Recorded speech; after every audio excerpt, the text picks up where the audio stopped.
You're standing in the heart of an ancient Greek theater, surrounded by towering stone seats that curve like the embrace of a giant.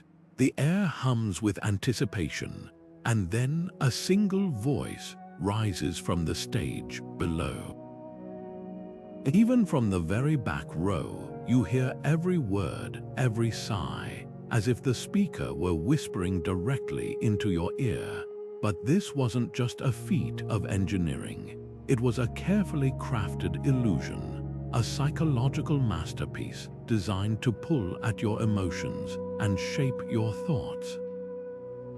Ancient theaters weren't just places for entertainment. They were tools of influence, where every arch, every step, and every echo was orchestrated to guide the audience's feelings and reinforce the power of the state. Think about the last time you watched a movie in a modern theater. The way the sound surrounds you, the way the screen dominates your vision. Now imagine that experience dialed up to an almost supernatural level, where the very design of the space could make you feel awe, fear, or even unquestioning loyalty. The Greeks and Romans didn't just build theaters. They built emotional landscapes, using architecture as a silent puppeteer. The steep tiers of seats didn't just ensure everyone could see. They created a hierarchy, subtly reminding spectators of their place in society. The sweeping semicircle of the auditorium didn't just amplify sound. It wrapped the audience in a collective experience, making them feel part of something larger than themselves. But how did they do it? How did these ancient architects wield stone and space like psychological weapons? The answers lie in the smallest details: the angle of a step, the curve of a wall, the way the wind carried a chorus's song. These weren't accidents, they were calculated choices honed over centuries to perfection, and the implications were profound. A play wasn't just a story, it was a lesson, a sermon, a reinforcement of who held power and why. By the time you left the theater, your emotions had been steered, your beliefs nudged, all without you even realizing it. Today, we're going to unravel these secrets, piece by piece, and discover how the past still whispers to us through the stones of these ancient stages. This is the hidden power of architecture, and it's more fascinating and more cunning than you ever imagined. The story begins in ancient Greece, where theater wasn't just an art form, it was woven into the fabric of society itself. Picture Athens in the 6th century before the Common Era, where the earliest performances took place in simple open spaces near temples. These weren't casual gatherings but sacred rituals honoring Dionysus, the god of wine, fertility, and ecstasy. The very first theaters emerged from these religious ceremonies, growing from modest hillside clearings into the grand stone marvels we marvel at today. What started as rustic performances for a few hundred spectators evolved into massive communal experiences that could move entire cities. At the heart of this transformation was the Theatre of Dionysus, nestled on the slopes of the Acropolis. Built into the natural curve of the hillside, its design wasn't just practical, it was symbolic.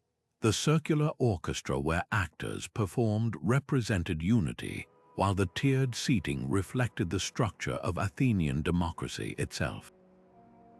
Citizens from all walks of life would gather here during festivals, watching plays that explored everything from divine myths to political satire. But this wasn't passive entertainment. The plays were competitions judged by officials, with winning playwrights earning prestige that could shape their entire careers. The theater became a mirror for society, where the audience didn't just watch stories, they saw reflections of their own struggles, values, and debates. And the scale was staggering. The Theatre of Dionysus could hold up to 17,000 people, nearly half the population of Athens at its peak. Imagine the energy of that crowd, all breathing together, laughing together, weeping together as the tragedies unfolded. The architects knew exactly what they were doing. The steep incline of the seats didn't just improve sightlines, it created a gravitational pull of emotion, drawing every spectator into the collective experience. Even the acoustics were no accident. The curved stone surfaces acted like natural amplifiers, ensuring that a gasp or a whisper from the stage could reach the furthest bench. This wasn't just about hearing the actors, it was about feeling immersed in the story, surrounded by the reactions of thousands of fellow citizens. But perhaps most fascinating is how these spaces reinforced social order. The front rows were reserved for priests and dignitaries, their privileged positions visible to all. Higher up sat the common citizens, arranged by their tribes. Every seat was a reminder of one's place in the civic hierarchy. Even the plays themselves served this purpose. Tragedies often explored themes of hubris and divine punishment, reinforcing the consequences of challenging the gods or the state. Comedies mocked politicians and social norms, but within carefully defined boundaries. The theater was where society worked through its tensions, but always within a structure that ultimately upheld the status quo. This blend of sacred ritual, civic duty, and psychological design created something far more powerful than mere entertainment. When you sat in an ancient Greek theater, you weren't just a spectator. You were part of a carefully choreographed social ritual. The architecture shaped your emotions, the stories shaped your beliefs, and the experience bound you to your community. Little did those ancient audiences realize they were participating in one of history's most sophisticated experiments in crowd psychology, one whose echoes we still feel whenever we step into a theater today. The genius of ancient theater design didn't stop with sightlines and seating. It extended into the very air the audience breathed. Sound was the invisible hand that pulled at emotions with surgical precision. Imagine standing in the uppermost row of the Theatre of Dionysus, nearly 60 meters from the stage. A single actor drops a coin onto the stone floor, and the metallic ping reaches your ears as clearly as if it had landed at your feet. This acoustic perfection wasn't luck, it was physics weaponized for storytelling. The semicircular shape of the theater acted like a giant parabolic dish, capturing even the faintest whisper and funneling it upward. Every carved step, every curved surface was a calculated element in this auditory illusion, ensuring that dialogue, music, and even the rustle of costumes became part of the psychological grip on the audience. But sound did more than carry words, it manipulated mood. The Greeks discovered that certain frequencies resonated differently with human emotion. Deeper tones from drums or low chants could create a sense of foreboding, while higher pitches from flutes or choral harmonies lifted collective spirits. Actors trained to modulate their voices to exploit these effects, dropping to a hushed murmur during tense moments or swelling to thunderous projection for climactic revelations. The architecture amplified these choices, wrapping the crowd in a cocoon of sound that made resistance to the story's emotional beats nearly impossible. When the chorus sang of impending doom, their voices didn't just reach the audience, they seemed to come from all directions, as if the very stones were whispering warnings. The psychological impact was profound. Studies of modern crowds show that shared auditory experiences synchronize heart rates and breathing patterns, creating a visceral bond between strangers. Ancient architects harnessed this phenomenon centuries before it had a name. By eliminating echoes and directing sound waves with mathematical precision, they ensured that gasps, laughter, or sobs spread through the audience like a wave, each person's reaction reinforcing their neighbors. This wasn't passive listening, it was emotional contagion engineered into the architecture. Even the silences were weaponized. In moments of dramatic pause, the absence of sound would become heavy. the tension amplified by the theater's ability to make stillness feel deafening. Perhaps most strikingly, the manipulation of sound reinforced societal hierarchy. VIPs seated in the front rows experienced the performances with near-tangible intimacy, while those higher up received a slightly delayed, softened version, a subtle reminder of their place in the pecking order. And when leaders or priests spoke from the orchestra, their voices carried an otherworldly clarity, as if the gods themselves had granted them projection. This acoustic stratification mirrored the social order, ensuring that power dynamics were felt as deeply as they were seen. The legacy of these techniques whispers through modern venues today. From concert halls to political rallies, the principles of sound manipulation persist, proof that the ancients understood something fundamental about human psychology. They knew that to control the ears was to steer the heart, and that the right echo in the right space could turn a crowd into a single, swaying entity. What we now call immersive experiences were, for them, just another tool in the architect's kit, one that transformed stone and air into the strings of emotion. The power of acoustics in ancient theaters went far beyond simple amplification. It was psychological architecture in its purest form. Picture this: an actor playing the role of a god strides onto the stage, his voice booming through the space not just loudly, but with an eerie clarity that makes it seem to emanate from the walls themselves. The audience isn't just listening, they're being enveloped, their senses hijacked by the way sound bends and swells around them.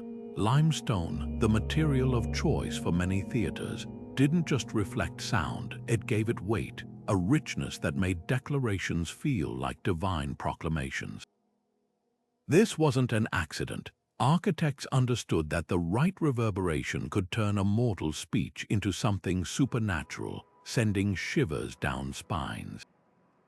But the real magic lay in how these acoustics shaped collective emotion. When a chorus of performers chanted in unison, their voices blending into a single, haunting resonance, the effect was hypnotic. The sound didn't just reach the audience, it surrounded them, pressing in from all sides until resistance felt futile. In moments of high drama, a single whispered confession could ripple through thousands of listeners, each one leaning forward as if the words were meant for them alone. This intimacy at scale was no happy coincidence. The Greeks and Romans knew that sound bypasses logic, speaking directly to the gut. A well-timed echo could make a threat feel inevitable or a plea irresistible. And then there were the silences. The theaters were designed so that even the absence of sound became a weapon in the storyteller's arsenal. When the action paused, the space itself seemed to hold its breath, the acoustics amplifying the tension of quiet until it became unbearable. Audiences would strain to hear the next word, their own anticipation magnified by the way the architecture toyed with expectation. It was theater as a form of emotional engineering, every gasp, every murmur, every held breath choreographed by the shape of the stones. This mastery of sound wasn't just artistic, it was political. Leaders quickly realized that a voice which carried effortlessly across a crowd was a voice that commanded obedience. Religious rituals, civic announcements, even legal proceedings took on new gravity when delivered in spaces where every syllable rang with unnatural clarity. The difference between hearing a speech in the open air and hearing it in a theater was the difference between observing an event and being consumed by it. What's truly remarkable is how these techniques still resonate today. Modern stadiums, concert halls, even political stages borrow principles from these ancient designs. The goal remains the same, to transform sound into an instrument of connection or control. When we sit in a darkened auditorium, letting music or dialogue wash over us, we're experiencing the same visceral pull that ancient audiences felt. The stones may be gone, but the psychology remains. Sound still shapes us, still moves us, still reminds us that some forms of influence are timeless. Now shift your gaze from the ears to the eyes, because just as these theaters manipulated sound, they engineered vision with equal precision. The seating wasn't just arranged for viewing, it was a calculated hierarchy, ensuring that every spectator saw exactly what the powers that be wanted them to see. The steep angles and staggered rows did more than prevent obstructed views. They created a visual funnel, directing attention relentlessly toward the stage. And when the actors moved, their gestures exaggerated for distant observers. The entire space became a canvas for storytelling where every glance and stance carried meaning. This was spectacle as science, and the results were nothing short of mesmerizing. The moment you took your seat in an ancient theater, your eyes were being choreographed.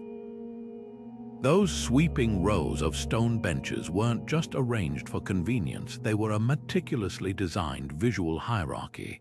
The front center seats, with their unobstructed views and proximity to the stage, weren't simply the best in the house, they were statements of power. Reserved for priests, magistrates, and wealthy benefactors, these prime locations ensured that the elite weren't just watching the performance, they were on display themselves, their privileged positions visible to every citizen in the upper tiers. This was social engineering in stone, a constant, silent reminder that some were meant to be looked up to, while others were meant to look up.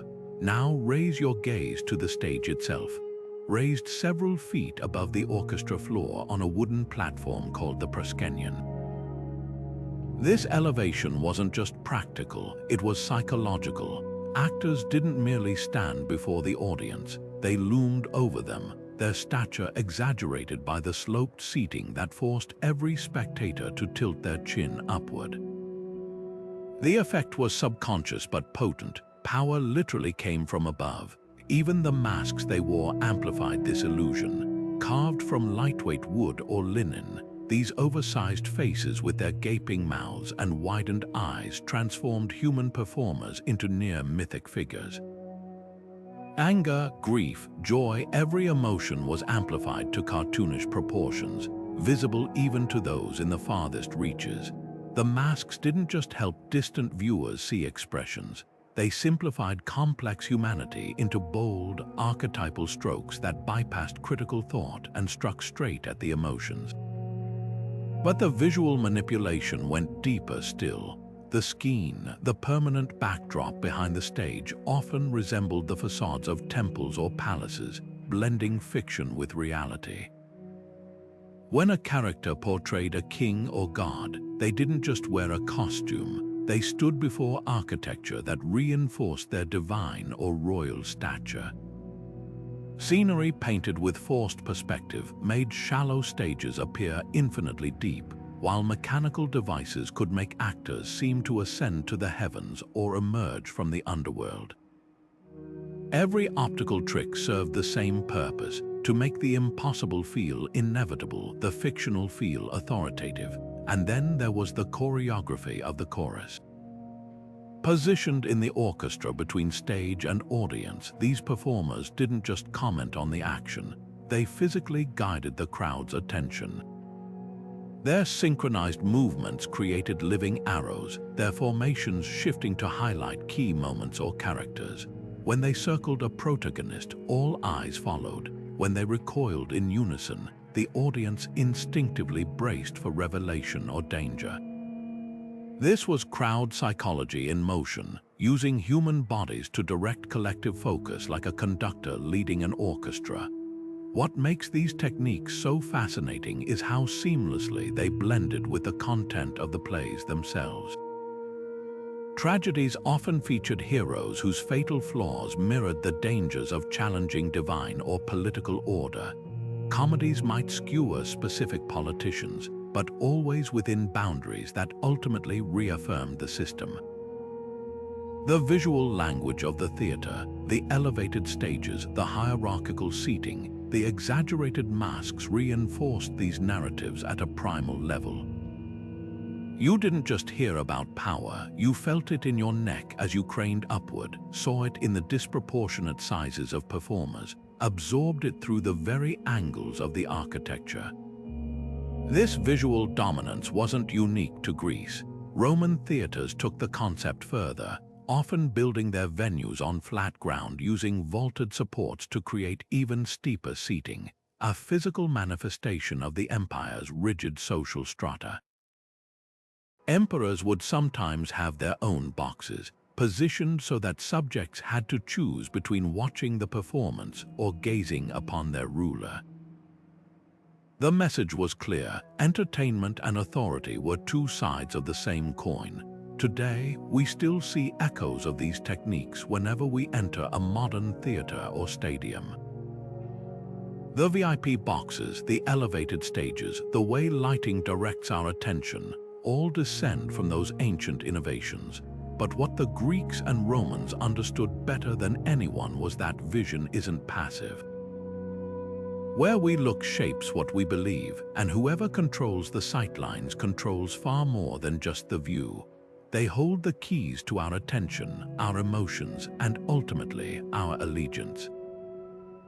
Now consider what happened when these architectural tricks merged with the performances themselves. The plays weren't mere stories. They were the final piece of this psychological puzzle, weaving narratives that transformed clever design into unquestioned truth. When the lights dimmed and the chorus began their chant, every element we've explored, the acoustics, the sightlines, the hierarchies, converged into something greater than the sum of its parts.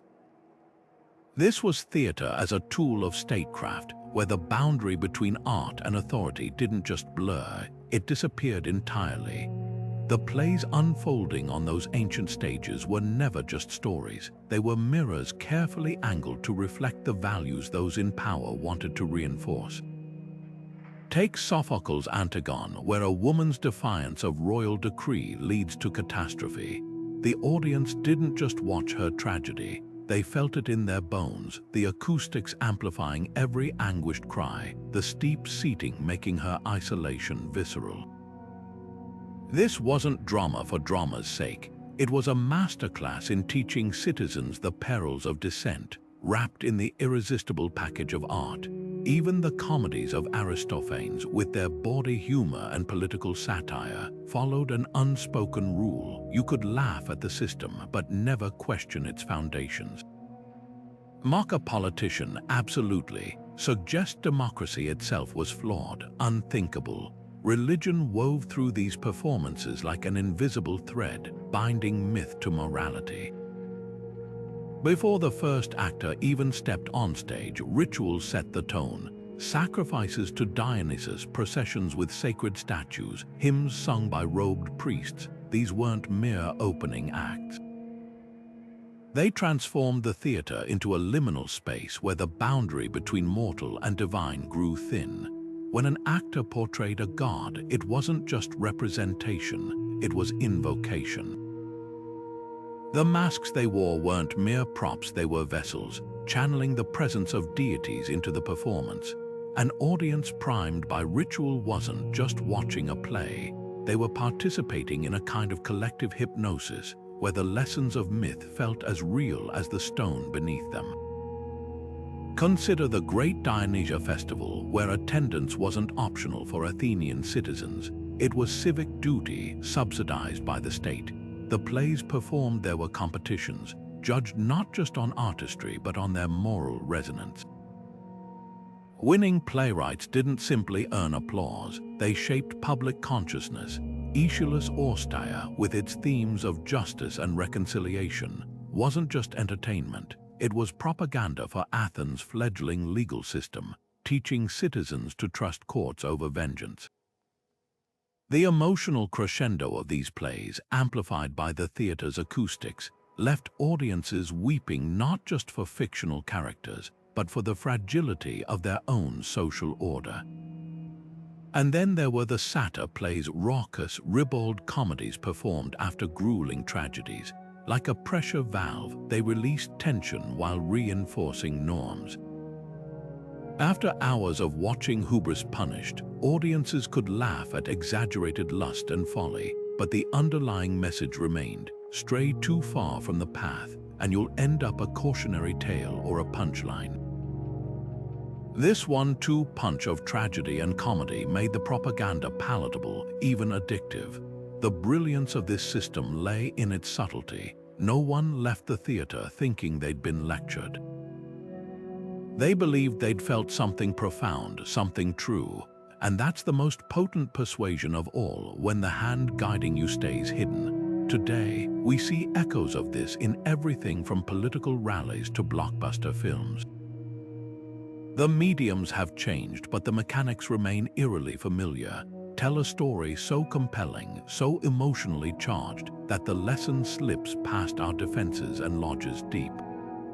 The Greeks didn't invent propaganda, they just perfected it, turning stone and story into the ultimate tools of control. The link between religion and authority in ancient theaters wasn't confined to Greece. It spread like wildfire across the Mediterranean, carried by conquest, trade, and the universal human hunger for spectacle. When Rome absorbed Greek culture, they didn't just adopt their plays, they weaponized their theatrical traditions, merging them with imperial propaganda. The Roman Coliseum, though better known for gladiatorial combats, hosted elaborate ludi-scinicide theatrical performances tied to religious festivals honoring Jupiter, Mars, and other state gods. Here, the stakes were even higher. Emperors like Augustus didn't just fund theater, they became its protagonists, using the stage to cast themselves as divinely chosen leaders. A performance wasn't complete without sacrifices to the imperial cult, blurring the line between actor, priest, and ruler. But the true testament to this psychological blueprint lies in how adaptable it proved. From the sun-baked theaters of North Africa to the frontier outposts of Roman Britain, the same design principles appeared again and again. The semi-circular seating, the elevated stages, the impeccable acoustics all served to amplify not just voices but ideology. In Ephesus, the theater's steps bore inscriptions marking reserved seats for city officials, their names carved into stone as permanently as their authority was etched into civic life. In Pompeii, frescoes depicted actors wearing masks of gods and emperors side by side, a visual shorthand for their shared dominion over mortal affairs. What made this export so potent was its flexibility. Local deities could be slotted into the same narratives, their myths rewritten to echo Roman virtues. A Celtic god of war might become Mars in a Gaulish amphitheater, his stories tweaked to glorify discipline and loyalty to distant Rome. The plays didn't just entertain, they were acculturation machines, teaching conquered peoples to see their new rulers as part of a divine order. Even rebellion was co-opted. The story of Spartacus, the gladiator who defied Rome, was eventually staged as a cautionary tale, its climax always his brutal downfall. Yet the most striking evolution came in the Eastern Empire, where Greek theatrical traditions fused with Near Eastern pageantry. In Antioch, the theater's scaeny fronds, the elaborately decorated stage backdrop featured niches filled with statues of gods and emperors, their faces eerily similar. Processions before performances included living tableaux of imperial victories, with prisoners of war paraded alongside actors playing conquered nations. The message was unmistakable. Rome's dominance wasn't just political, it was cosmic. By the time Christianity rose, the church grasped theater's power instinctively. Early Christian leaders initially condemned performances as pagan holdovers until they realized the same architecture could serve new dogma. Medieval mystery plays would later resurrect the ancient formula, using cathedral steps as stages and biblical stories as scripts. The cycle began anew, sacred space as political tool, emotion as the glue of authority. The stones may have crumbled, but the psychology endured proof that the most effective control doesn't feel like control at all. It feels like revelation. The Romans didn't just borrow Greek theater, they turbocharged it, transforming subtle psychological nudges into full-blown sensory domination. Take the Coliseum. Its elliptical shape wasn't just for aesthetics. That curve acted like a giant lens, focusing every eye on the bloodied sand of the arena. Emperors sat in the imperial box, positioned so sunlight would catch their gilded robes at just the right angle, making them gleam like living statues. But the real genius was in the seating hierarchy: senators up front, aristocrats behind them, commoners higher up, and women and slaves crammed into the nosebleed sections. Your seat wasn't just a place to watch, it was a billboard announcing your social rank. Yet Roman theaters took manipulation even further with stagecraft that would make modern Hollywood jealous. Trapdoors launched actors skyward as if by magic, while hydraulic systems flooded stages for naval battles.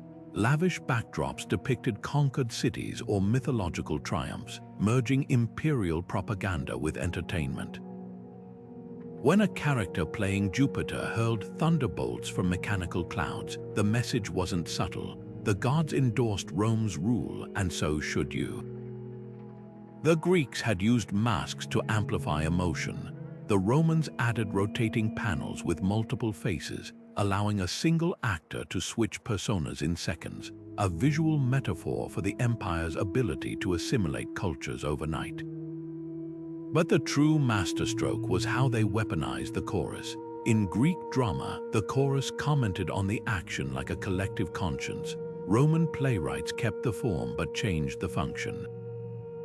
Their choruses became cheerleaders for empire, chanting verses that celebrated military victories or divine favor. Imagine 100 voices harmonizing about the inevitability of Roman glory, the sound bouncing off marble columns with engineered precision. It wasn't art, it was acoustic brainwashing. Even the intervals between acts served a purpose. Acrobats and exotic animal displays kept the crowd's adrenaline high, while vendors circulated with wine and sweets. This wasn't just hospitality, it was operant conditioning. Pleasure became linked to imperial spectacle, training audiences to associate Rome's power with sensory delight. By the time the final act arrived, spectators were primed to cheer whatever conclusion upheld the status quo. The Greeks had asked their audiences to reflect. The Romans demanded they obey, and in that shift lies a chilling truth. The same tools that once explored human nature could just as easily suppress it. Now rewind to the Greek chorus, the original heartbeat of ancient drama. Unlike Rome's imperial fanfare, this ensemble of 12 to 15 performers served as the moral compass of the story. They didn't just sing, they embodied the community's fears, questions, and warnings. When Antigone defied King Creon, the chorus didn't side with power, they voiced the audience's unease, asking, "What happens when law clashes with justice?" Their movements were deliberate, their stances symbolic. Circling the orchestra in unison, they became a living metaphor for societal pressure, tightening like a noose around rebellious characters. The chorus also played a psychological trick straight from modern psychology: social proof. Hearing a unified group express doubt or approval made individual spectators feel safer adopting those views. If the chorus shuddered at a character's hubris, the audience did too. Their songs weren't mere interludes, they were emotional reset buttons, guiding the crowd's reactions between scenes. But perhaps their most subversive role was as intermediaries. By addressing the audience directly, they broke the fourth wall centuries before Shakespeare. What would you do? Their lyrics implied, turning passive viewers into moral participants. This was manipulation of a different kind, not to dominate, but to provoke. In a society that worshipped democracy, the chorus was the people's voice, reminding rulers and citizens alike that every tragedy onstage was a warning for real life. The contrast with Rome couldn't be starker. Where Roman spectacle sought to overwhelm, Greek theatre aimed to unsettle. One celebrated authority, the other questioned it. Yet both understood the same fundamental truth: whoever controls the collective emotional experience controls the crowd. Whether through subtle chorus or roaring arena, the goal was identical: to make the message not just heard but felt. The chorus in Greek theatre didn't just reflect emotions, it orchestrated them, turning collective feeling into an instrument as precise as the architecture surrounding it. Picture 15 performers moving as one in the orchestra, their voices rising in unison, their footsteps marking time like a heartbeat.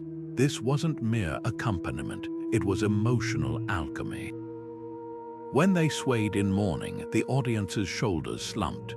When they erupted in warning, spines stiffened across the stone benches.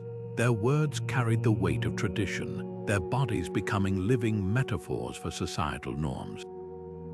The chorus didn't just comment on the action, they anchored the crowd's psyche, making abstract moral dilemmas visceral. Their power lay in duality. They were both part of the story and outside it, like a jury addressing the audience directly.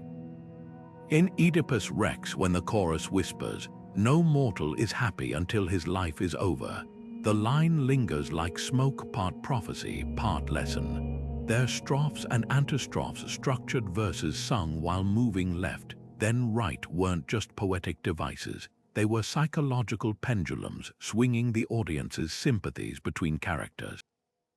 A chorus pleading with Antigone to obey Creon made his edicts seem reasonable. Moments later, their lament over her fate made his rigidity monstrous.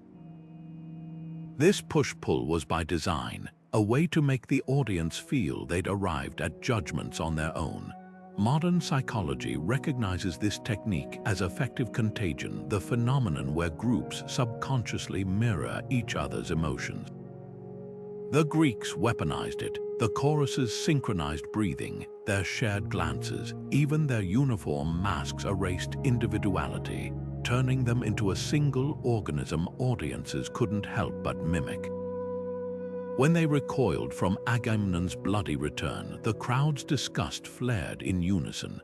When they trembled at the Furies' approach, fear became airborne.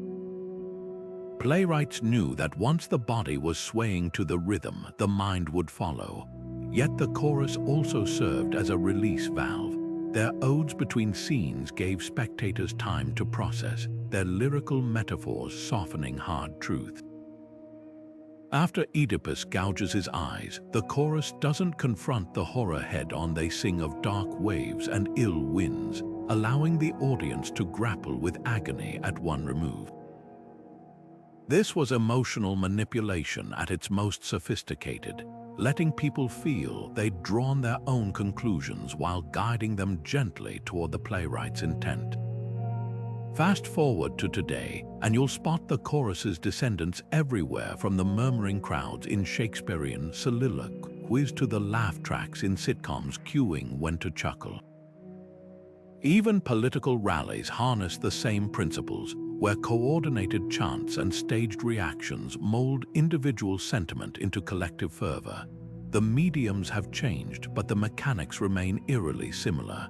Convince people they're part of a shared emotional journey, and they'll follow wherever it leads. Now step inside a modern theater, and the differences are striking, yet the psychological threads persist.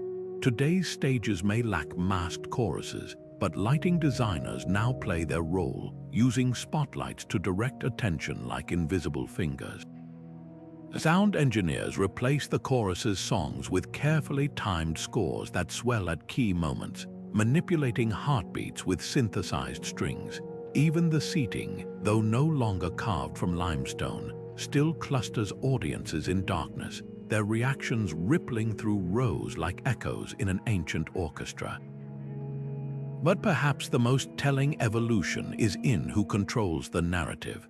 Where Greek choruses spoke for the communal conscience, modern audiences are bombarded with curated responses, social media algorithms acting as digital choruses, reinforcing what to feel and when.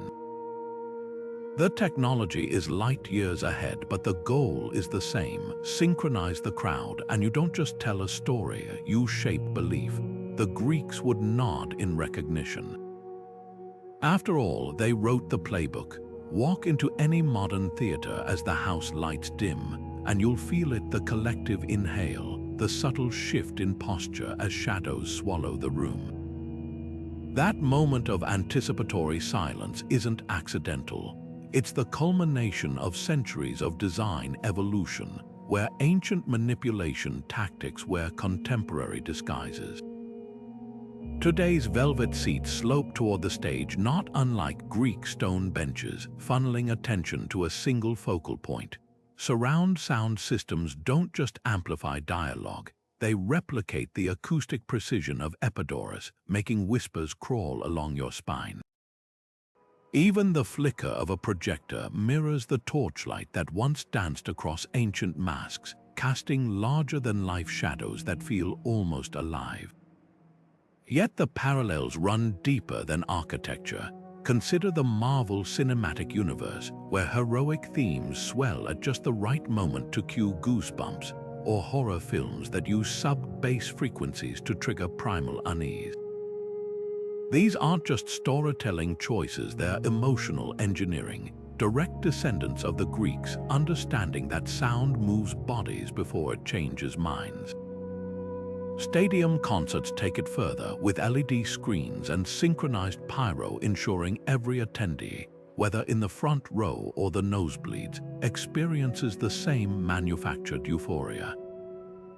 The tools have digitized, but the blueprint is ancient. Synchronize the crowd's reactions, and you synchronize their loyalty. But here's the twist: where ancient theaters reinforced social hierarchies through seating, modern ones monetize them. VIP boxes and premium seats now come with luxury perks, but the underlying message echoes Rome's imperial boxes. Privilege buys proximity. Even the content itself follows a similar script. Blockbusters often valorize authority figures, from superheroes to soldiers, while indie films like Greek satyr plays get relegated to smaller venues, their subversion safely contained. The system tolerates dissent so long as it stays niche. This raises a haunting question: were ancient theaters truly democratic spaces, or merely illusions of inclusion? Athens' Theatre of Dionysus seated citizens from all classes, yet the front rows were reserved for elites. Plays challenged moral dilemmas, but rarely the legitimacy of the state itself. It was democracy as spectacle participation without true disruption. Today, we applaud the accessibility of streaming platforms, yet algorithms quietly funnel us into ideological echo chambers, not unlike the choruses that reinforced societal norms. The stage has globalized, but the script remains familiar. Convince people they're part of the narrative, and they'll seldom question who holds the pen. Perhaps the most telling evolution is in who pulls the strings. Ancient playwrights competed for state-sponsored prizes. Modern studios chase box office records backed by conglomerates. Both systems reward stories that uphold dominant values, whether it's Athenian piety or capitalist optimism. The real legacy of these ancient designs isn't in their stones or screens, it's in their uncanny ability to make surrender feel like choice. When the lights rise and applause erupts, we rarely notice the walls that shaped our emotions, and that's precisely how it was meant to be. Now, let's strip away the illusions. If these spaces were designed to guide emotions, what happens when we become aware of the strings? Can a stage built for manipulation also become a tool for liberation? The answer lies not in the architecture, but in the audience. The moment we recognize the design, we gain the power to resist it. The Greeks called this anagnorisis, the tragic hero's sudden understanding of their role in the plot. Our turn to awaken may be long overdue. The idea that ancient Greek theaters were purely democratic spaces is one of history's most seductive illusions. Yes, the poor could attend, often with state-subsidized tickets, but the seating chart told a different story. Front-row thrones carved with the names of priests and magistrates weren't just about comfort, they were a visual manifesto of who mattered. Women, if allowed in at all, were relegated to the highest, farthest benches, their presence tolerated but marginalized. Even the vaunted Athenian democracy had its blind spots, and the theater mirrored them perfectly. This curated inclusivity served a deliberate purpose. By giving the masses a sense of participation without real power, the state neutralized dissent before it could ignite. Think of it like a pressure cooker with a carefully calibrated release valve. Plays might mock a corrupt official or question divine justice, but the underlying structure, the hierarchy of seating, the state-appointed judges awarding prizes, the mandatory religious ceremonies remained unchallenged. When Aristophanes lampooned Cleon in the Knights, the audience roared with laughter, but the play's conclusion still upheld the system that enabled such corruption. The takeaway wasn't overthrow the powerful, it was laugh at their flaws, then go home. The genius of this control was its subtlety. Unlike the blunt force of Roman spectacles, Greek theater made audiences feel enlightened rather than coerced. A citizen might leave Antigone stirred by its defiance, only to realize subconsciously that the rebels always died while the civic order endured. The plays were debates with predetermined conclusions, emotional roller coasters that looped back to the starting point. Even the festival atmosphere played a role. Wine flowed freely during the Dionysia, loosening inhibitions just enough to make the propaganda go down smoothly. This duality, open yet controlled, didn't stay confined to Greece. Roman amphitheaters adopted the same blueprint, swapping playwrights for gladiators but keeping the elite front and center. Medieval passion plays later used church steps as stages, with peasants standing in the mud while bishops watched from cushioned balconies. The message was eternal: you're part of the spectacle, but never its author. What makes these designs so enduring is their adaptability. Today's political rallies, TED Talk stages, even social media algorithms follow the same principles. Everyone gets a voice, but some voices are algorithmically amplified. You can critique the system as long as you do it within the system's boundaries. The Greeks didn't invent this dance between freedom and control. They just built the first theater for it. And the show, as they say, has never stopped. Now shift your gaze beyond the stage. These psychological designs didn't just dominate theaters, they spilled into the very streets where citizens lived. From the agoras, speaking platforms, to the layout of temples, the same principles of controlled visibility and hierarchical space shaped daily life. The theater was never an isolated institution. It was the testing ground for a much broader architecture of influence. Step outside the theater, and you'll find its DNA woven into the very bones of ancient cities. The Agora Athens' bustling civic heart wasn't just an open square, but a deliberate stage for democracy. Speakers stood on the bema, a raised platform that functioned like a theatrical proscenium, turning politicians into performers and citizens into an audience. The semicircular seating of the Bouleuterion, where council members debated, mirrored theater designed so precisely that the line between governance and performance blurred. Even the steps of temples were built like miniature stages, placing priests above worshippers in carefully calculated vertical hierarchies. This wasn't coincidence, it was a masterclass in environmental psychology, where every architectural choice whispered subconscious commands about who held authority. Fast forward to modern times and the blueprint persists. Universities' lecture halls slope toward podiums like secular altars, their acoustics ensuring the professor's voice carries the weight of revelation. Churches arrange pews in fan-shaped layouts that draw eyes to the pulpit, just as Greek theaters directed gazes to the orchestra. Even corporate amphitheaters, where CEOs deliver keynote addresses, use the same sightline tricks that once made actors seem godlike. The materials have changed, glass and steel replacing limestone, but the psychological strings remain attached. Neuroscience now reveals why these designs work so well. Studies using fMRI scans show that when humans focus on a central figure in an asymmetrical space, their brain activity synchronizes with others in the crowd, a phenomenon called neural coupling. The raised stage triggers our innate association of height with authority, activating the same neural pathways that made ancient audiences instinctively look up to masked actors playing deities. Even the acoustics play tricks on our biology. Voices that reach us without echo or distortion activate the parasympathetic nervous system, creating a false sense of intimacy with distant speakers.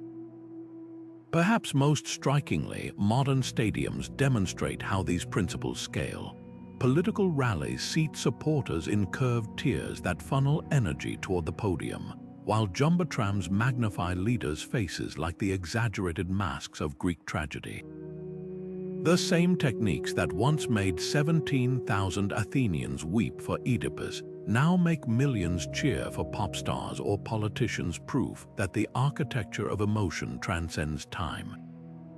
But here's the crucial difference. Where ancient builders relied on intuition, modern manipulators have data. Eye-tracking studies optimize sightlines, while algorithms test which seat arrangements maximize crowd compliance. We've traded the instinctive genius of Greek architects for the calculated precision of behavioral science, but the end result remains eerily similar. Theaters taught humanity a dangerous lesson: shape the space, and you'll shape the minds within it. Now we live in a world where every Zoom call and TikTok grid follows those ancient rules, proving that the stage never really disappeared, it just multiplied. Modern cognitive science has caught up to what ancient architects knew instinctively: that space doesn't just hold people, it molds them. Take the audience effect, a phenomenon where individuals in groups unconsciously synchronize their emotions, amplifying each other's reactions like a feedback loop. In a Greek theater, this wasn't left to chance. The steep, curved seating created a bowl of shared energy, where one person's gasp or cheer rippled through thousands with viral intensity. Studies using biometric sensors show that crowds in similar environments today exhibit matching spikes in heart rates and even synchronized breathing during climactic moments. The ancients didn't have EEG machines, but they didn't need them. They'd engineered spaces where emotion became contagious by design. Then there's the spotlight effect, the psychological quirk that makes us hyper-aware of figures in dominant positions. Elevate someone just a few feet, and our brains instinctively assign them authority. Greek and Roman stages exploited this mercilessly. By raising performers above the audience, they triggered a primal response that made even ordinary actors seem larger than life. Modern experiments confirm this. When subjects view images of people on elevated platforms, their brains show increased activity in regions associated with trust and attention. Those ancient masks, they exaggerated facial features because our visual cortex prioritizes larger, more distinct shapes, meaning a scowling mask in the back row registered as clearly as a billboard. But the real masterpiece was the acoustics. Researchers mapping the theaters of Epidaurus and Syracuse found that their precise geometry created sound waves that hit the ear at optimal frequencies for emotional impact. Low-frequency reverberations, like those from a chorus's solemn chant, activate the amygdala, stirring unease or awe. Crisp high frequencies, like an actor's piercing cry, trigger sharper, more immediate reactions. It wasn't just about volume, it was about tuning the audience's nervous system like an instrument. What's startling is how these techniques align with modern behavioral science. The mere exposure effect, our tendency to favor familiar stimuli, explains why repeated rituals before plays made the messages feel truer over time. The chameleon effect, where we mimic others' postures and expressions, turned the chorus into a living puppet master, pulling the crowd's reactions along with their synchronized movements. Even the seating hierarchy played into social comparison theory, where people evaluate themselves relative to those around them. By placing elites front and center, the design reinforced an unspoken mantra: this is what power looks like. The brilliance of these spaces wasn't just in their artistry, but in their ruthless efficiency. Every stone, every angle, every echo was a tool to bypass rational thought and speak directly to the gut. Today, politicians and advertisers wield these same principles with digital precision, tailoring backdrops, lighting, and even vocal tones to trigger desired responses. The difference: where the Greeks aimed to elevate collective ideals, modern applications often seek to fragment and monetize attention. The science hasn't changed, only the morality of its masters has. Now consider how these psychological levers were pulled beyond the stage.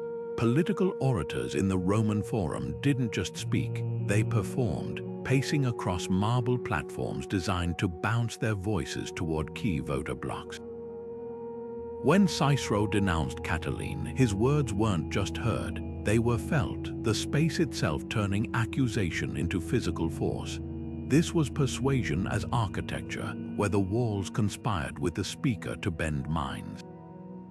Demosthenes didn't just practice his speeches, he rehearsed them like an actor preparing for the stage.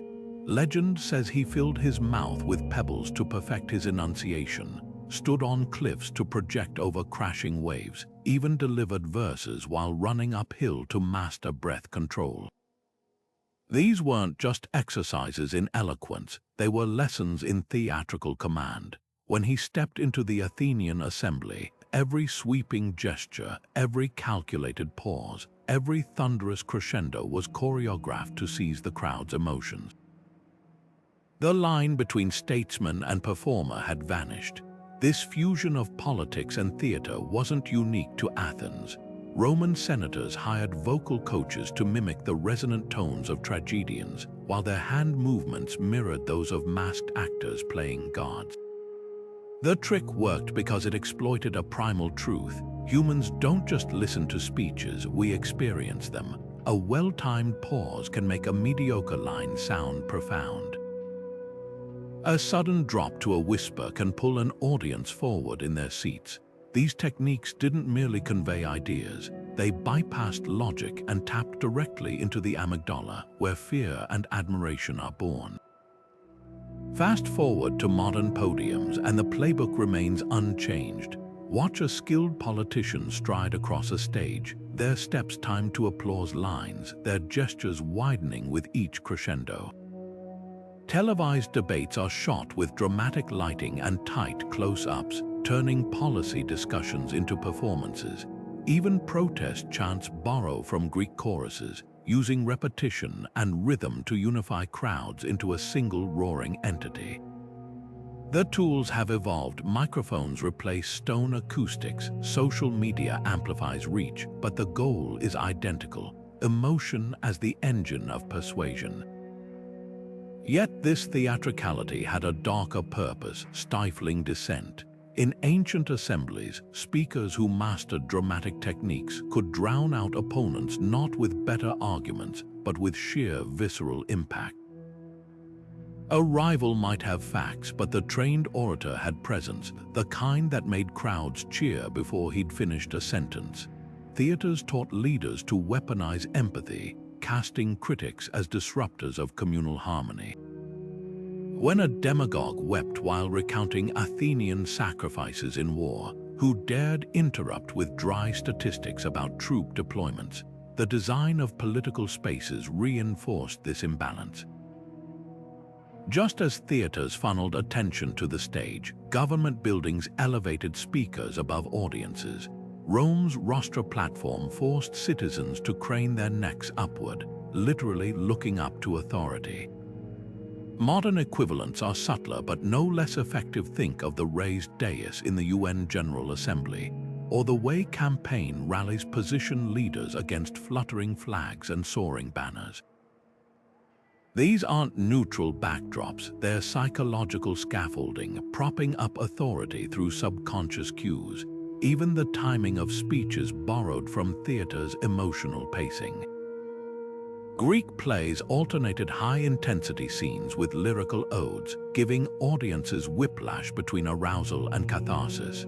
Politicians do the same today, following grim warnings with hopeful crescendos. The rhythm isn't accidental, it's designed to exhaust critical thinking. Research shows that emotional oscillation makes crowds more suggestible, a trick modern populists wield with surgical precision. But the most potent legacy lies in the illusion of participation. Athenian citizens felt they were shaping policy because they could shout approval or heckle speakers. In reality, the space's acoustics and sightlines ensured only pre-approved voices dominated.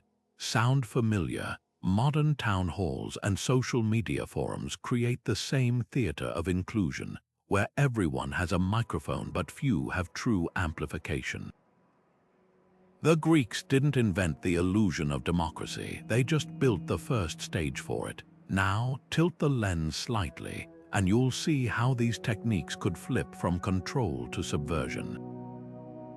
When a dissident co-opts the gestures of power, standing tall, speaking slow, the crowd's training works against the state.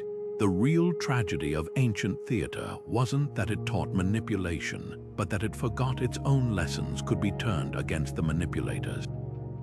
The same stones that amplified authority could also carry whispers of rebellion if anyone dared to listen. The architecture of ancient theaters didn't just encourage compliance, it physically stifled dissent. Those tightly packed rows of stone benches weren't only about maximizing capacity, they were social straitjackets.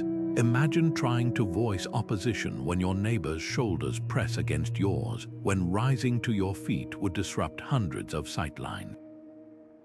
The seating forced unity, turning individual dissenters into anomalies in a sea of synchronized reactions. Even the steep staircases between sections served a dual purpose. While allowing movement, their narrowness ensured crowds exited in slow, orderly lines, no surging mobs, no spontaneous gatherings. This was crowd control disguised as convenience. Then there were the narratives themselves, meticulously crafted to equate rebellion with catastrophe. Take the austere's conclusion, where the chaotic cycle of vengeance gives way to the orderly rule of law. The message wasn't subtle. Personal justice leads to chaos. Institutional authority brings peace. Even when playwrights like Euripides questioned societal norms, their rebellious characters, think Medea or Pentheus, met gruesome ends. The most subversive lines were often given to choruses or fools, their impact diluted by their speakers' marginal roles. It was dissent with training wheels, enough to create the illusion of free thought, never enough to threaten the system. But the real masterstroke lay in the theater's temporal control. Performances coincided with religious festivals, their schedules dictating when audiences could eat, drink, or leave. Breaks between plays weren't pauses for reflection. They were carefully timed intervals for state-sponsored wine distribution, keeping moods pliable. The entire experience became a psychological lockstep. Arrive when told, emote on cue, depart in orderly fashion. Modern stadiums echo this with timed concession sales and staggered exits, but ancient architects perfected it centuries earlier. Today's media landscapes inherit this legacy with eerie precision. Social media algorithms function like digital seating charts, amplifying conformist views while isolating dissent into invisible corners. Cinematic narratives still punish rogue protagonists in third acts, rewarding those who uphold the status quo. Even the architecture of modern cinemas, dimmed lights fixing attention forward, cup holders anchoring viewers in place, recreates ancient theaters' immobilizing grip. The tools have digitized, but the goal remains unchanged: make rebellion physically uncomfortable and socially unthinkable. Yet perhaps the most revealing parallel lies in exit strategies. Just as ancient theaters funneled crowds through narrow vomitoria to prevent congregation, modern platforms use endless scrolling and autoplay to discourage logging off. The architecture of attention, whether carved in stone or coded in algorithms, still serves the same ancient purpose: to keep the audience in their seats and the performance unchallenged. What the Greeks achieved with geometry, we've replicated with gigabytes, proving that the stage for control never really changes, only the players do. Scroll through any social media feed today, and you're stepping onto a stage designed by invisible architects. Those carefully curated posts, the comments that rise to the top, the way certain voices seem to echo endlessly, it's not so different from the masked actors projecting across an ancient orchestra. Only now, the masks are profile pictures, the chorus is an algorithm, and the stone benches have been replaced by infinite scroll. The psychological levers pulled by Greek and Roman theaters haven't disappeared. They've simply been digitized, optimized, and scaled to global proportions. Take the concept of controlled visibility. In ancient theaters, seating arrangements dictated who was seen and heard: priests in front, women in back, actors elevated above all. Today's platforms use engagement metrics to decide whose posts land in your feed, whose rants go viral, whose whispers get drowned out. An influencer's polished persona is the modern equivalent of a tragic mask, exaggerated for maximum impact, while dissenting voices get algorithmically shoved to the metaphorical nosebleed seats. The tools are lines of code instead of chisels, but the outcome mirrors Epidaurus. Some voices ring clear, others fade into oblivion. Then there's emotional amplification. Greek choruses synchronized crowds through shared rhythms. Now, reaction emojis and viral challenges create the same lockstep responses. Watch how a single trending topic can make millions of strangers laugh, rage, or mourn in unison, not because they've independently arrived at the same feeling, but because the platform's design rewards conformity. Likes and shares act like the ancient stone curves that funneled sound, creating echo chambers where emotions ricochet until they drown out nuance. Even the timing is manipulated. Autoplay and infinite scroll replicate the Dionysian festival's relentless pacing, keeping users engaged until their critical faculties fatigue. But the most unsettling parallel is in hierarchy reinforcement, where marble inscriptions marked elite seating, verification badges and follower counts now signal digital status. The front row belongs to celebrities and politicians, their posts boosted by paid promotions, while ordinary users jostle for scraps of visibility. And just as Greek plays often ended with order restored, rebels punished, gods appeased, social media narratives tend to favor simplistic resolutions: villains vilified, heroes exalted, complexity flattened into shareable slogans. The algorithm, like the chorus, guides the crowd toward predetermined conclusions, all while making them feel like active participants. This isn't just about technology, it's about human nature. Ancient architects understood that controlling space meant controlling minds, and today's tech giants have taken that lesson to heart. The difference. Where Greek theaters sought to strengthen communal bonds, digital platforms often profit by fracturing them. Outrage drives engagement, polarization boosts screen time, and the resulting divisions are monetized in real time. The ethical implications are staggering. If a Roman emperor could sway a Coliseum's crowd, what power lies in the hands of those who can sway billions? Yet awareness is the first step toward resistance. Recognizing these patterns the way platforms mimic the acoustics of ancient arenas, the choruses of curated content lets us step back from the performance. The next time a post triggers instant fury or a viral trend demands your participation, ask yourself, are you responding to the message or the architecture built to amplify it? The stages have changed, but the choice to step into the light or retreat into the shadows remains ours. The ethics of emotional manipulation through design aren't just ancient history, they're a mirror held up to our own world. Those Greek theaters didn't merely entertain, they weaponized architecture to nudge crowds toward loyalty, obedience, even reverence. But was it wrong? The answer depends on who's holding the chisel. For the ruling elite, these spaces were tools of social cohesion, blending art with civic duty.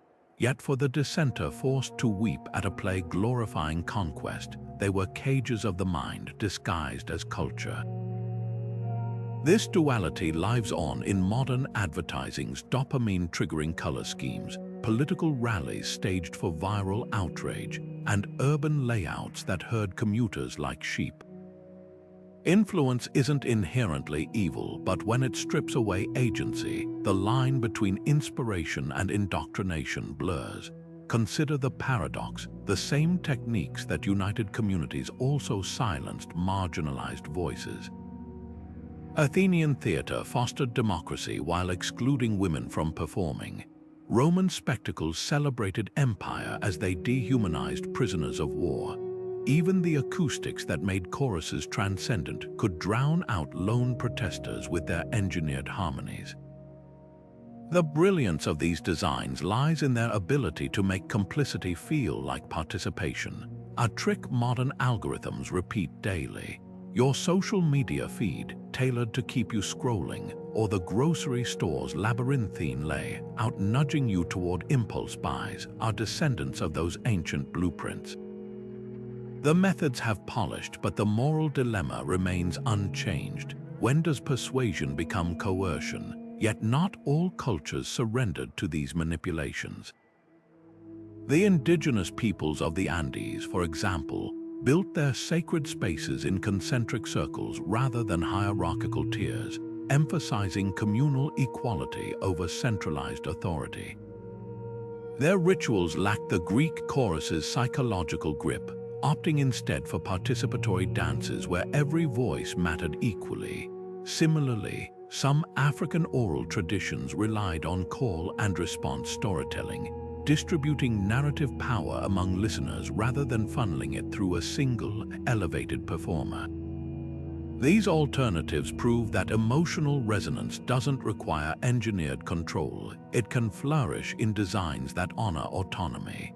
The tension between influence and integrity isn't just philosophical, it's etched into our streets and screens.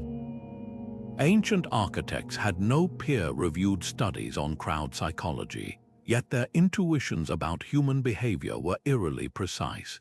Today, with neuroscientists mapping our neural responses to space and sound, the potential for manipulation is exponentially greater, and so is the responsibility. Should a politician's speech borrow the acoustic tricks of Greek tragedians to seem more authoritative? Can a museum ethically use forced perspective architecture to make certain histories loom larger than others? These aren't hypotheticals, they're choices being made in boardrooms and city councils right now, often without public debate.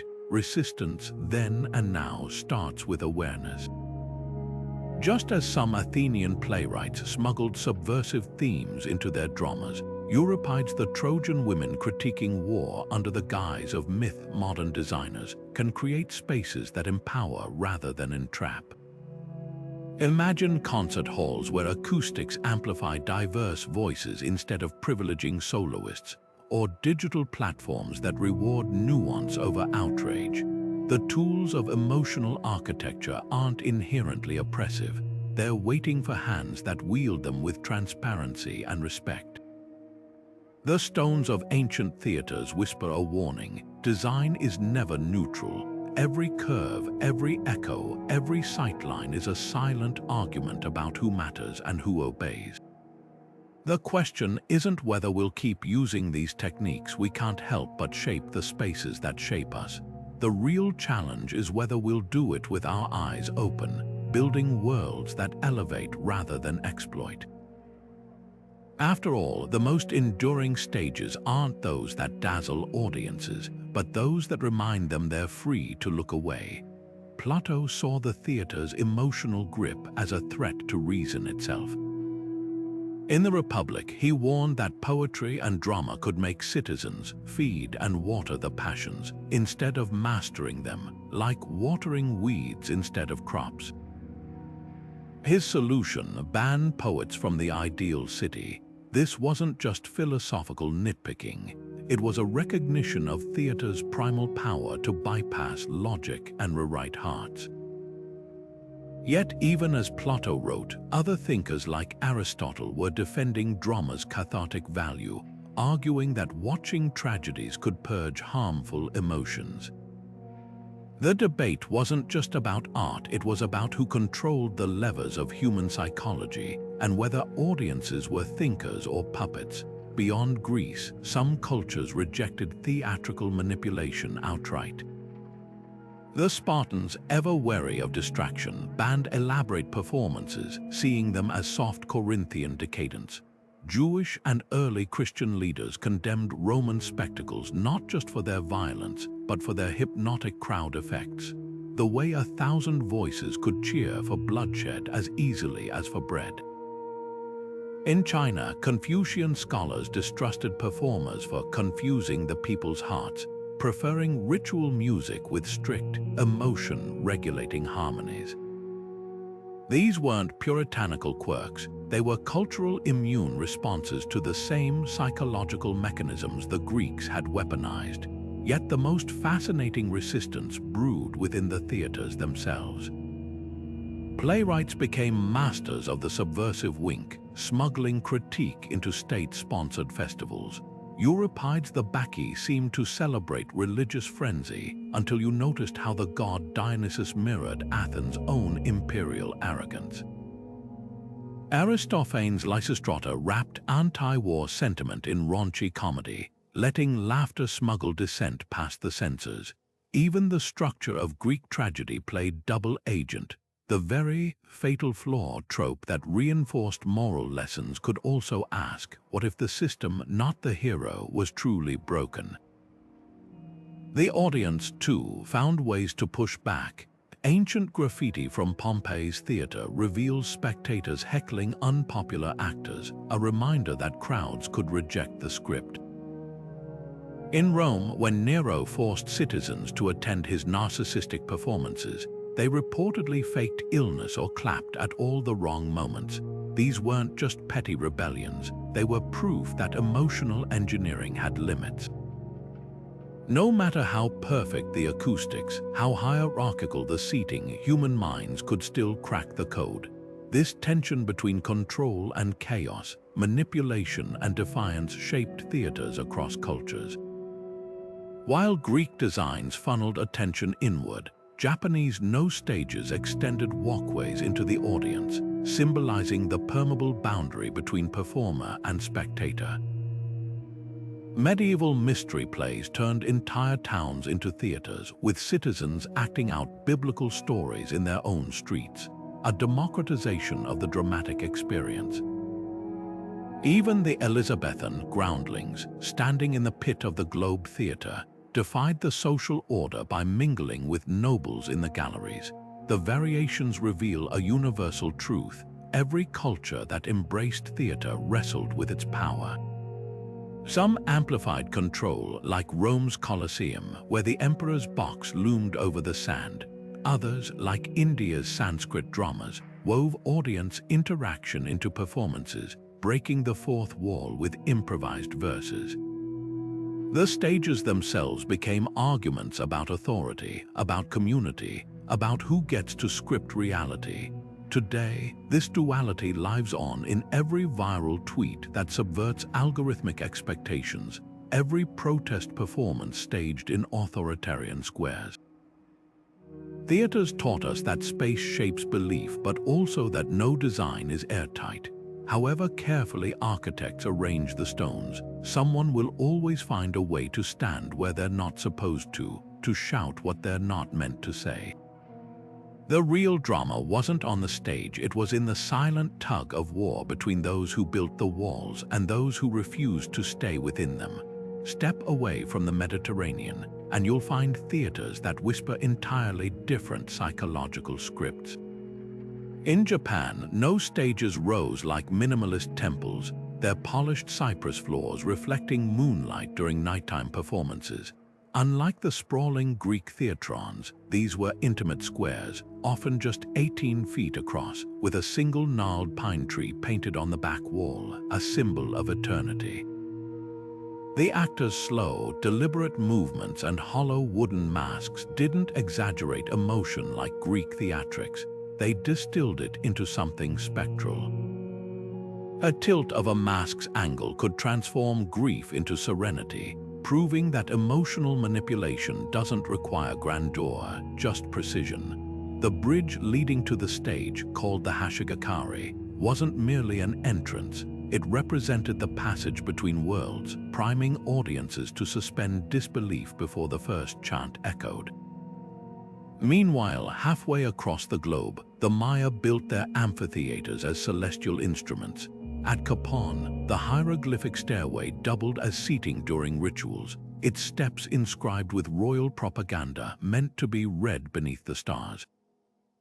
Performances coincided with planetary alignments, so the gods themselves seemed to endorse the king's authority. Where Greek acoustics relied on stone, the Maya used geometry, pyramids positioned to bounce chants off plaster-coated walls, creating echoes that mimicked the voices of ancestors. The effect was less about harmony and more about awe, reinforcing the ruler's role as cosmic intermediary. Even the Khmer Empire's temple theaters, like Angkor Wat's bas-relief galleries, turned architecture into narrative. Pilgrims walked clockwise along intricate carvings depicting Hindu epics, their physical journey mirroring the spiritual one. Unlike Greek tragedies viewed from static seats, this was theater as participatory ritual, controlled through immersion rather than spectacle.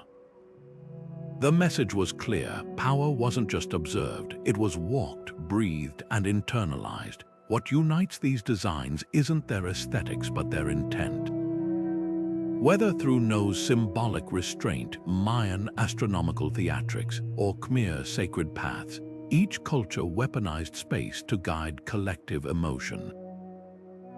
The Greeks amplified voices, the Japanese heightened silence, the Romans overwhelmed with scale, the Maya dazzled with precision. Yet all understood that to shape a story's container is to shape the minds within it. Now fast forward to our digital age, where virtual spaces inherit these ancient blueprints. Social media platforms are the new amphitheaters, their algorithms the invisible choruses.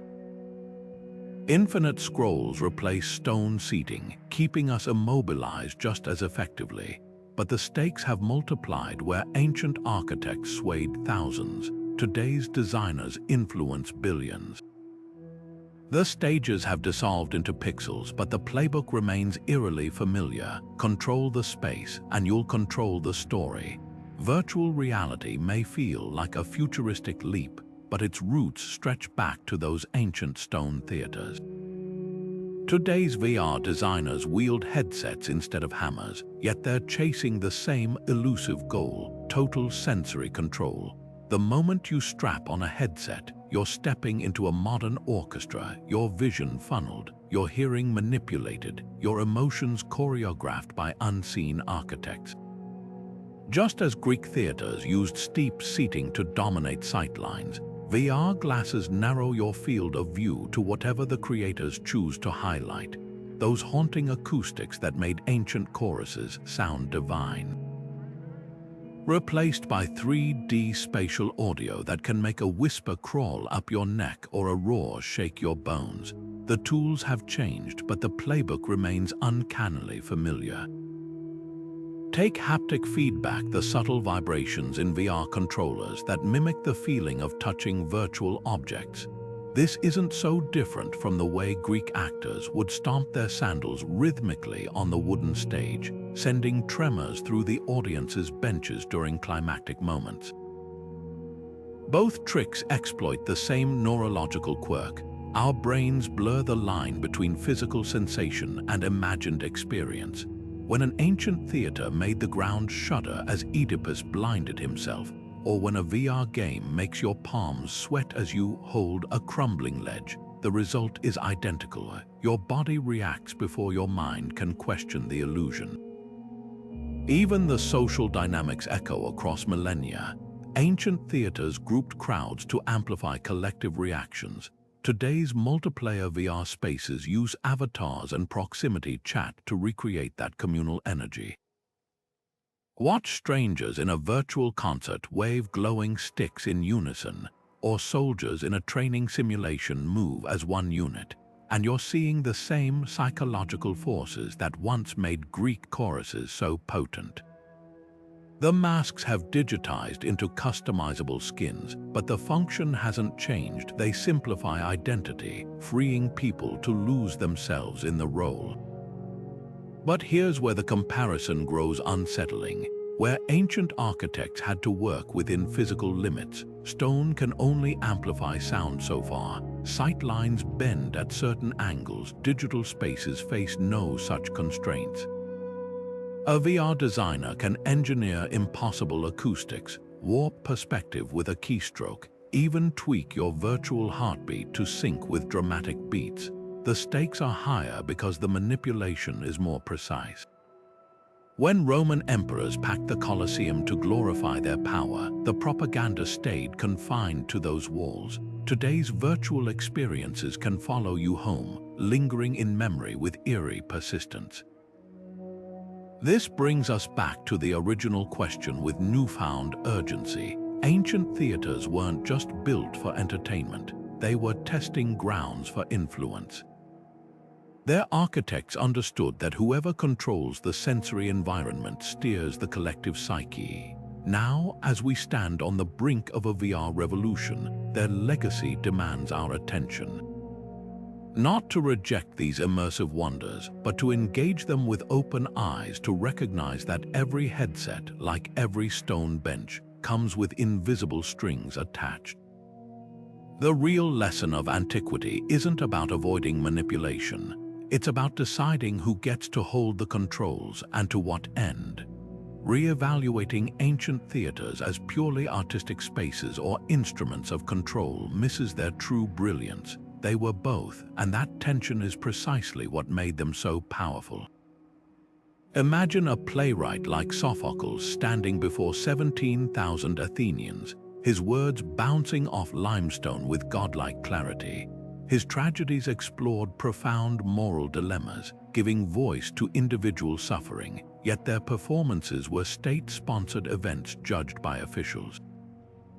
The same stories that questioned fate also reinforced civic values, wrapping rebellion in catharsis so potent that audiences left feeling purged, not provoked. This wasn't hypocrisy, it was sophistication. The Greeks understood that art could challenge and comfort in the same breath, like a surgeon who cuts to heal. Look closer, and you'll find this duality etched into the architecture itself. The Theatre of Dionysus hosted groundbreaking dramas about defiance, Antigone burying her brother against royal decree, Prometheus stealing fire from the gods, yet its seating arrangement mirrored Athens' rigid social hierarchy. The plays asked, "What if the system is unjust?" while the stone benches answered, "This is where you belong." Even the festival schedule blurred the lines. Performances coincided with religious rites, making Dissent feel almost sacrilegious. The genius lay in balance, just enough subversion to feel revelatory, never enough to topple the status quo. Fast forward to today, and you'll spot the same dance between liberation and control in modern spaces. Social media platforms tout connection while algorithmically amplifying divisive content. Corporate campuses encourage creativity within meticulously designed collaboration zones. The difference: ancient architects were transparent about their aims. When a Roman emperor built a theater, its grandeur openly celebrated imperial power. Today's manipulations often hide behind claims of neutrality, making them harder to question. So how does this ancient paradox play out in your life? Think of the last time you felt swept up in a concert crowd or moved by a film's climactic score. That emotional surrender isn't accidental. It's the legacy of theaters designed to synchronize hearts and minds.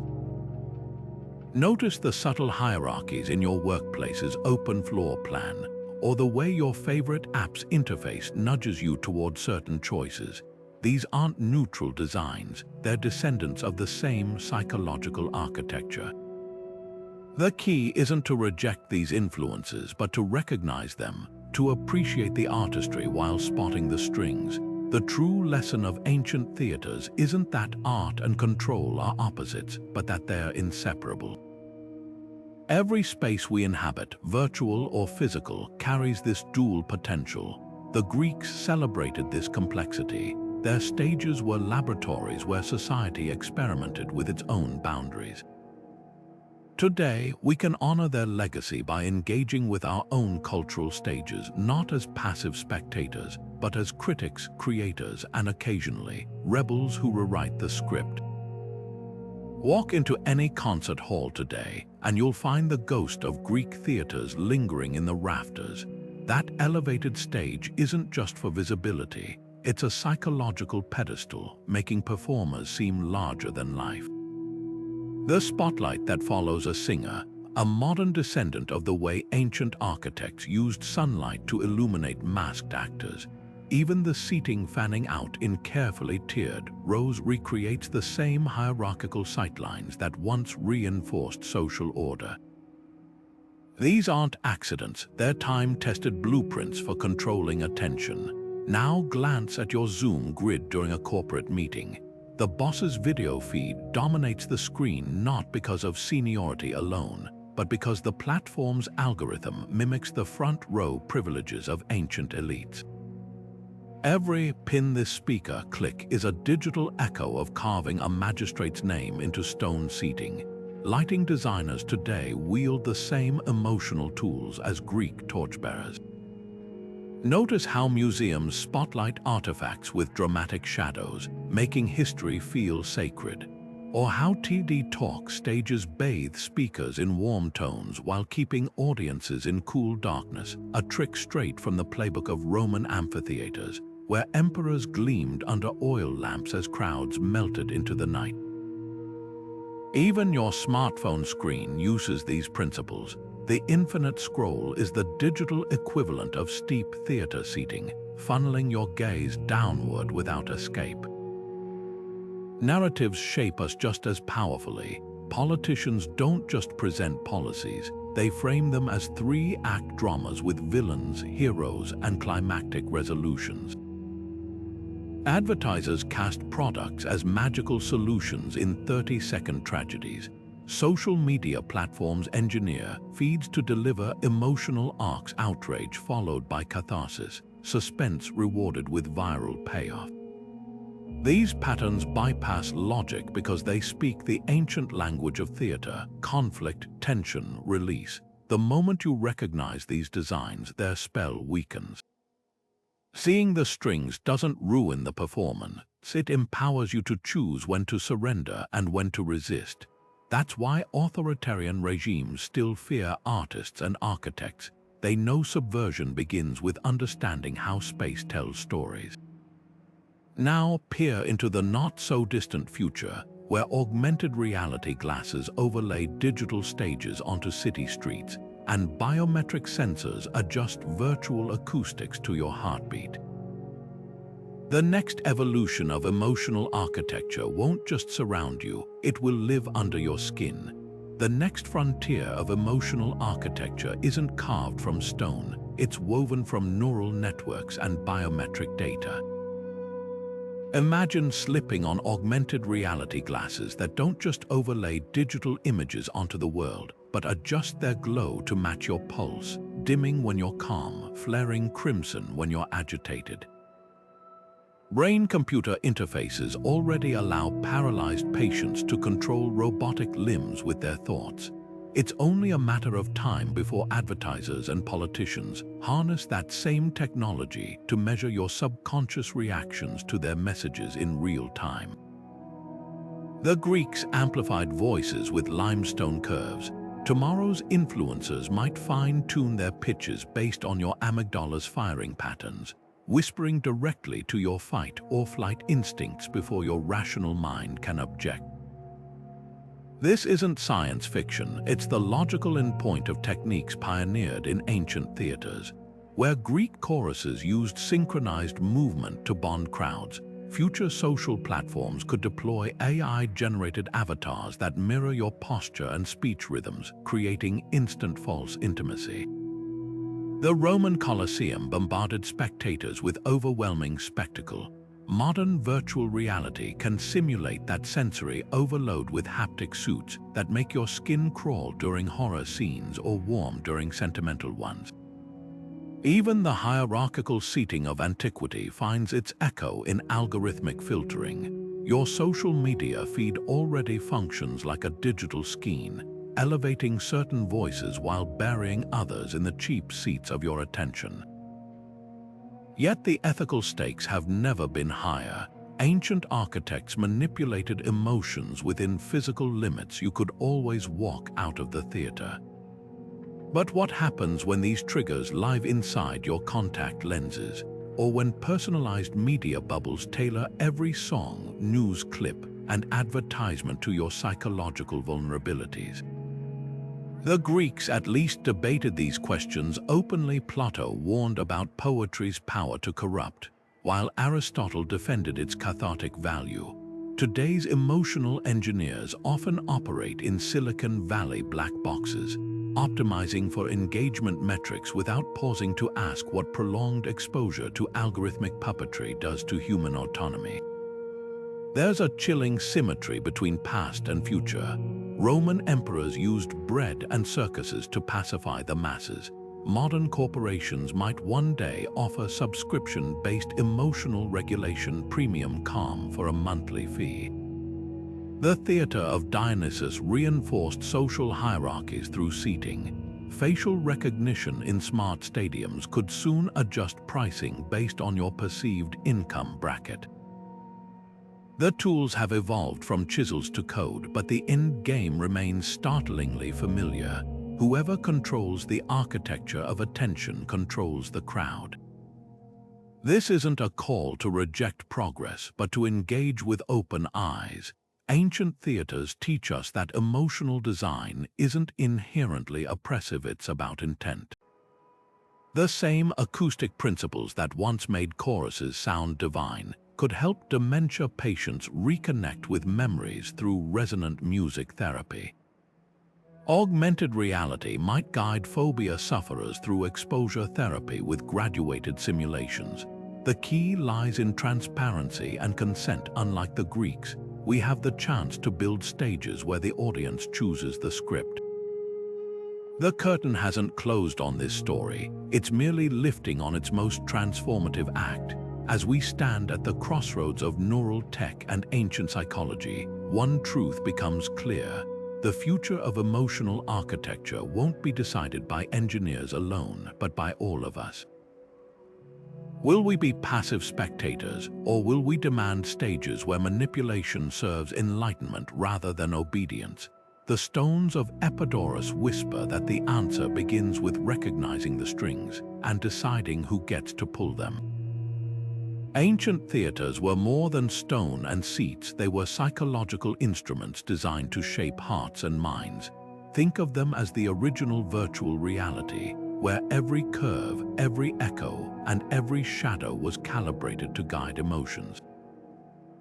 The Greeks and Romans didn't just build stages, they engineered collective experiences using architecture as a silent conductor for human feeling. And the most fascinating part, we're still living in their blueprint. From concert halls to social media feeds, the same principles of attention and emotion control play out daily, just with smarter tools and subtler strings.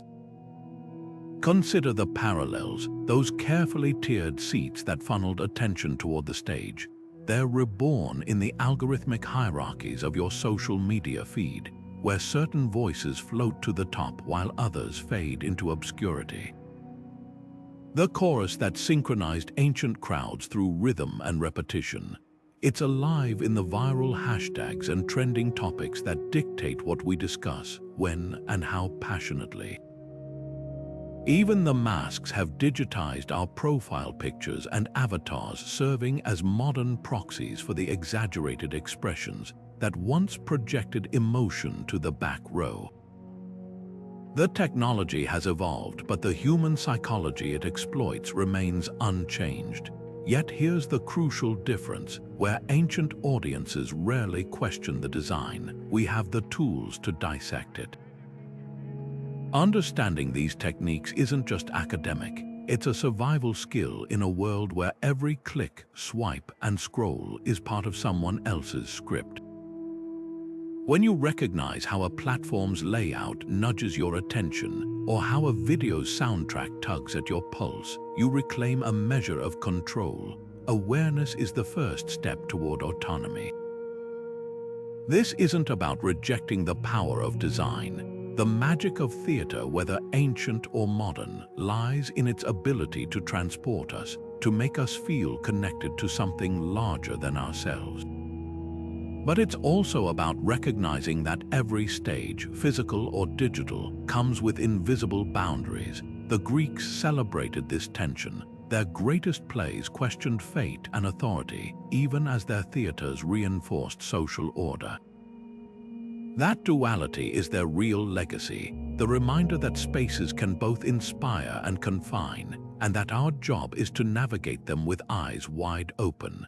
So the next time you lose yourself in a film or find your mood shifting as you scroll, pause for a moment.